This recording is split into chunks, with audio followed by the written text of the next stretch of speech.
In this tutorial, we'll get you up and running with Anima, the easy-to-use cross-platform crowd simulation software. First, export some reference geometry from your chosen DCC app. Only export what's necessary to position characters and understand the space of the scene. So in this sample file, which you can download from the Axis website, we'll select just the floors, stairs and escalators. Next, go to Export Selected. Name the file alt+rmb.obj and accept the default settings. Anima also supports 3ds and Lightwave files. With the geometry exported successfully, we'll switch to Anima. Starting Anima displays a welcome screen with options to open samples and previous scenes or start a new project by importing reference geometry exported from your 3D modelling app. To do this, click on Browse and select the OBJ file. Then click Open. From the model import settings, set the system unit size used in the original file, in this case meters, and choose the correct rotation preset from the drop-down list.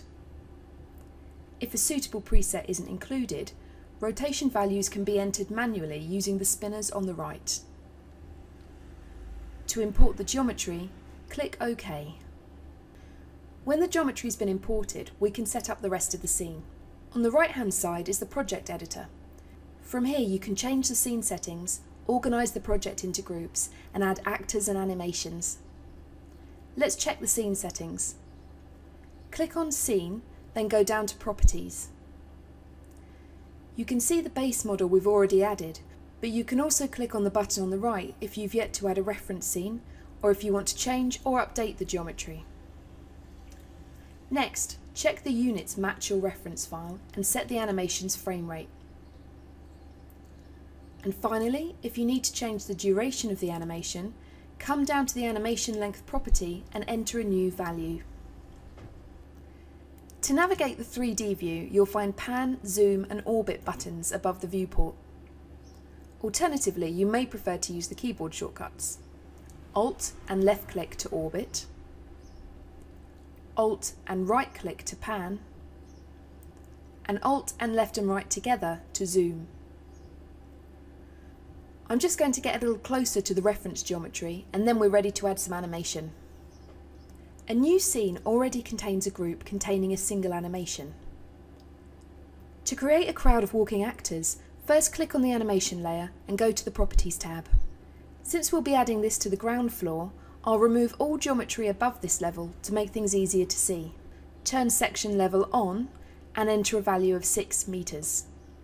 Now we can easily create a path. Pick the Add Spline Path button and click in the scene to set a start point. Keep clicking to add further points to the path. When you're finished, right-click. To change points, you can move them using Select and Move mode, or edit points using Add/Delete mode.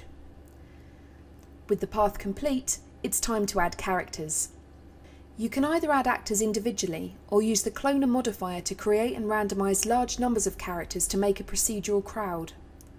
To do this, drag a cloner modifier onto the Actors layer. Next, choose some characters from the Actors tab. The selection can be filtered using the drop-down list. We'll include only casually dressed characters in this scene.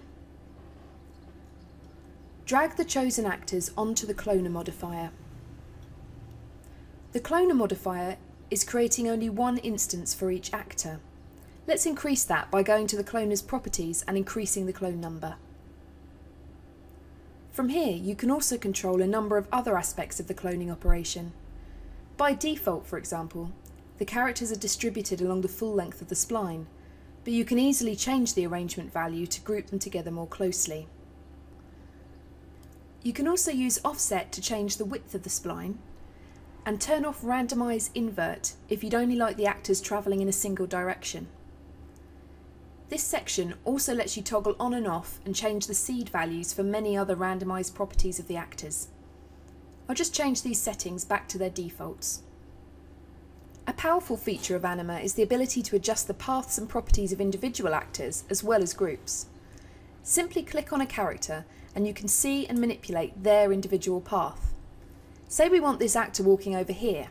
Simply select them and change the path.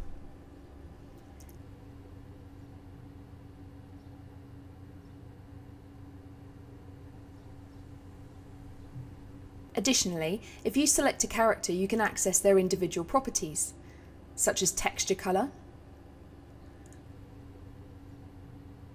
the motion clip that overlays the walk animation and the actor's position in that cycle, the speed, the start position along the path, the offset from the path centre line, and the direction. If you change a character, it will be locked and display an icon next to its name. This will prevent any adjustments to the cloner modifier overwriting your work. To unlock, simply use the right-click contextual menu. As you can see, with Anima the 3D artist has a very high level of control. Next, we'll add another animation for the first floor. To keep the project well organised, we can add another group and rename it First Floor. Next, select the new animation track and create a path. Then add a cloner and some actors. Increase the clone number to 60 and finally make any manual adjustments.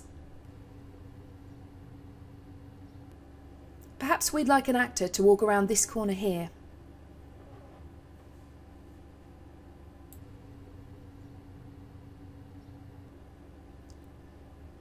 Once this is done and we're ready to import these models into the original scene, simply save the file.